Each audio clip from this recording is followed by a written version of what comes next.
I, 33, female, caught my husband, 31 male, in an affair, and I don't know how to move on.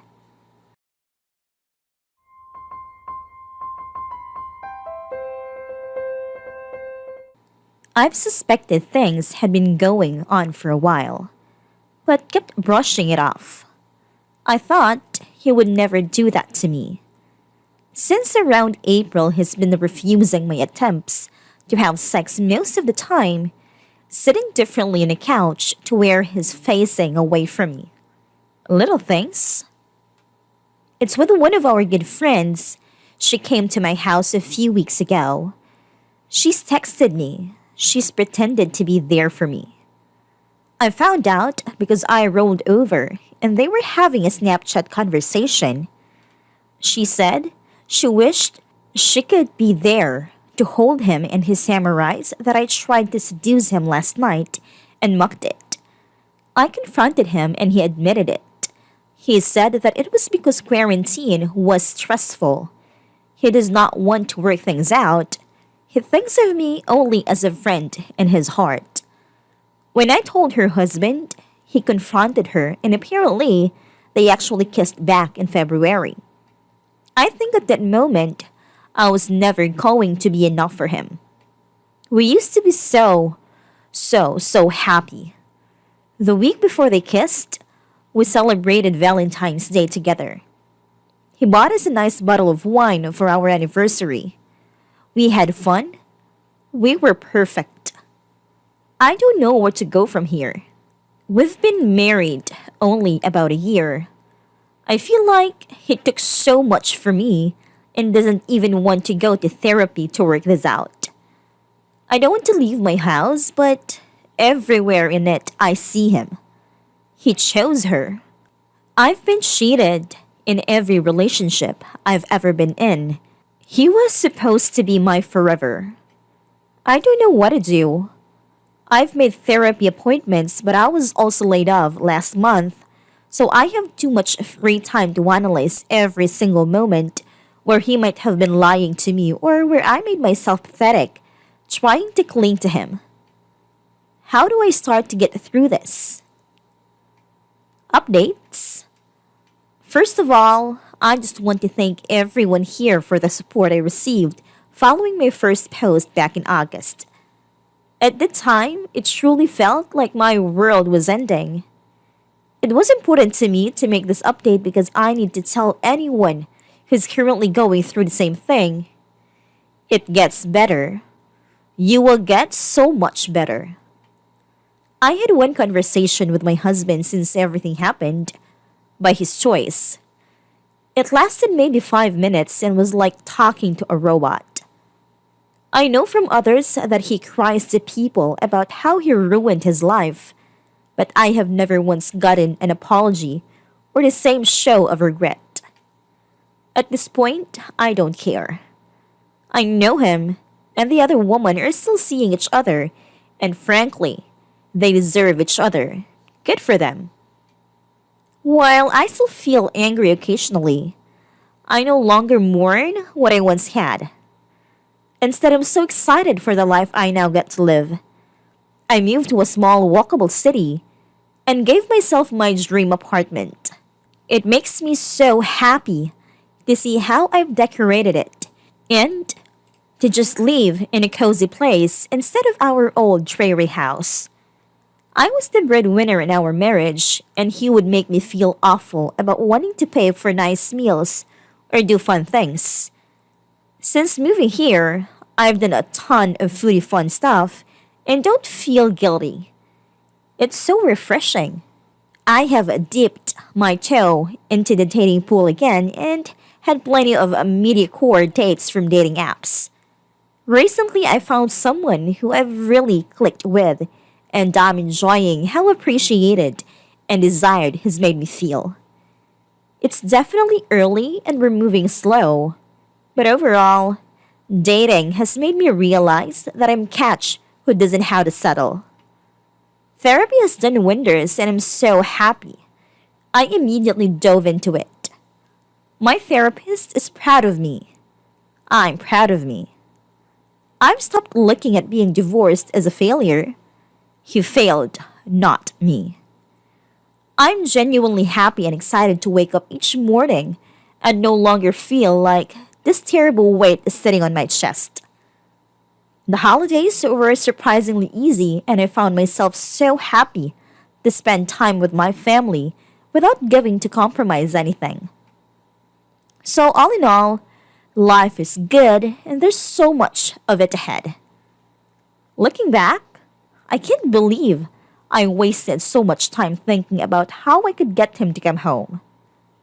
I've made my own home and my own happiness, and that is worth so much more.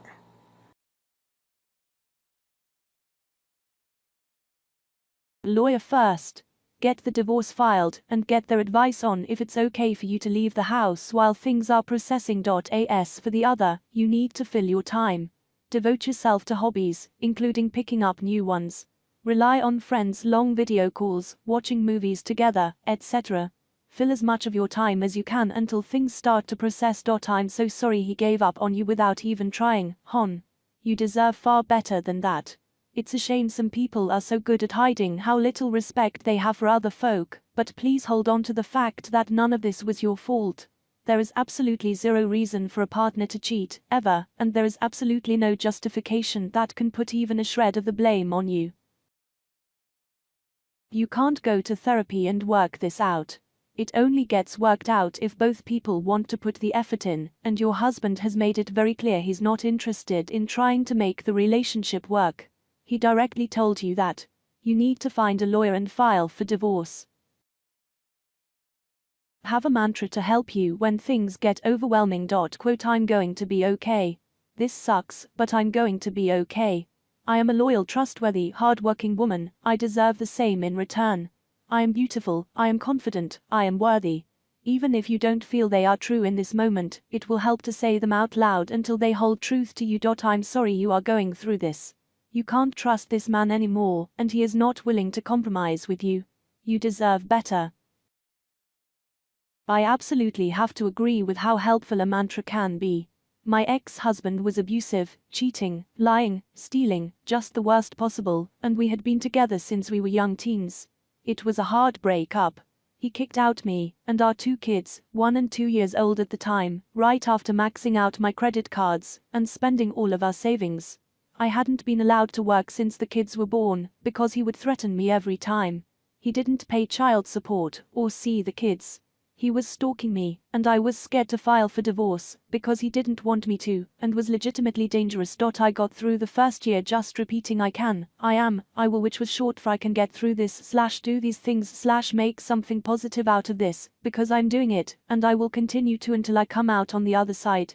Finished a degree, got a good full-time job with benefits, am raising these beautiful children, to be better than he was, and it keeps getting better. That mantra pulled me out of some dark thoughts.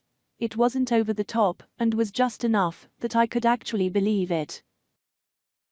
I was where you are 5 years ago. My husband leaving me in subsequent divorce was very sudden and traumatic. It took time, but eventually I got my emotional shit together and life went on. You'll be thrown for a loop for a while, but what absolutely will help is cutting both people out completely. No gaining closure talks, no coffee dates to catch up, no late night texts, etc. Block them on all social media and step back from mutual friends. Make sure you are serious in your conviction that your husband is a stranger who doesn't deserve your time. Same goes for your friend. That means they aren't allowed to weasel their way back into your life. You loving either one of them is not an excuse to let them back in your life. You have to accept and understand that fact. One or the other will want some form of contact at some point. They don't deserve that from you. Throw yourself into hobbies, friends, getting a new job, exercising, whatever. The first thing you need to do is work on what your first step in the divorce will be. Go talk to a lawyer. Many offer free initial consultations. You are posting here asking for emotional support, and you do clearly need it, but the main thing you need to do is get yourself out of this terrible situation where you are married to someone who doesn't give two shits about you. You will feel better if you start taking definite steps in that direction. People post her all the time about finding out their partner cheated or had an affair, but they want to work things out, and the poster doesn't know how to trust them. Your husband is making this easy for you. He doesn't even pretend to want to work on things. Don't forget that decision of his, even if he later changes his mind and wants to work things out. He has chosen the other woman in a clear and unambiguous way. Even if he chooses you later, you already know that doesn't stop him from looking for a better option. Even if your friend decides to end the affair for good, you should assume your husband will look for yet another alternative option to you. Therapy is also a good idea when you can get around to it. You might also look around for support groups, maybe r/surviving_infidelity, or maybe a local group of some kind. Or maybe just a friend or family member or two who you can turn to right now. Not your husband, obviously. Why are people so gross? Your husband is gross, your friend is gross. Having integrity isn't that hard. They are trash masquerading as people. I'm sorry this happened to you. My father-in-law did something similar, so did my uncle. Uncle and aunt stayed together and worked it out. Phil married a fair partner. It's been years and I try to treat them normally, but I just don't have the respect for them, and I can barely stand being in the same room. This will happen to your husband, and honestly, I think it's a very good reason to not bother working things out when a partner has an affair. You can be assured that everyone who knows just barely tolerates the person now.